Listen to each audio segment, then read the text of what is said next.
Hello mga idol. So itatanim natin tong punla na upo dito. So dati niyang tatanim natin yan dyan.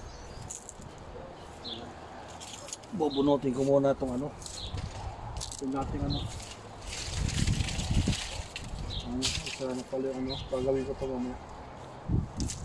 Ito yung dating upo rito mga lods. Ang palaki na ito eh. Bubunutin natin.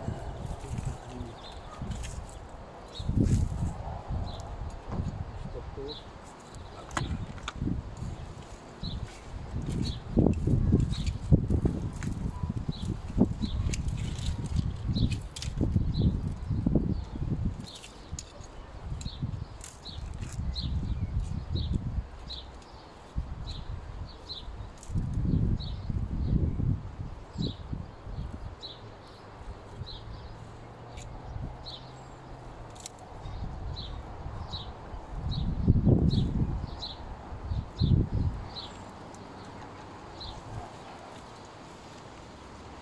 Yan po nila ko na upo.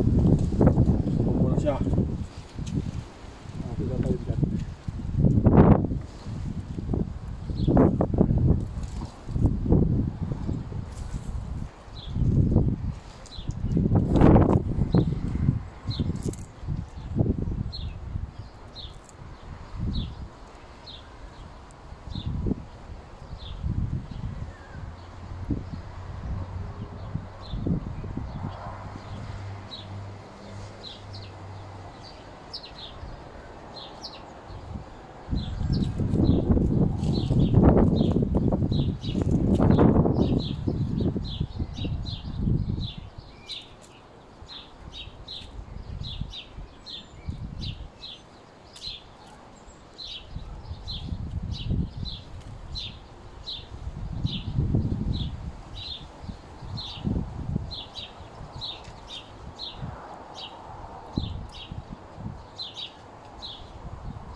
Tapos lalagyan natin siya ng yung pamatay na snail sa slug. Kasi pag di mo lagyan ng pamatay na snail sa slug yan, papatayin nila yung upo na yan, kakainin nila yung mga dahon yan.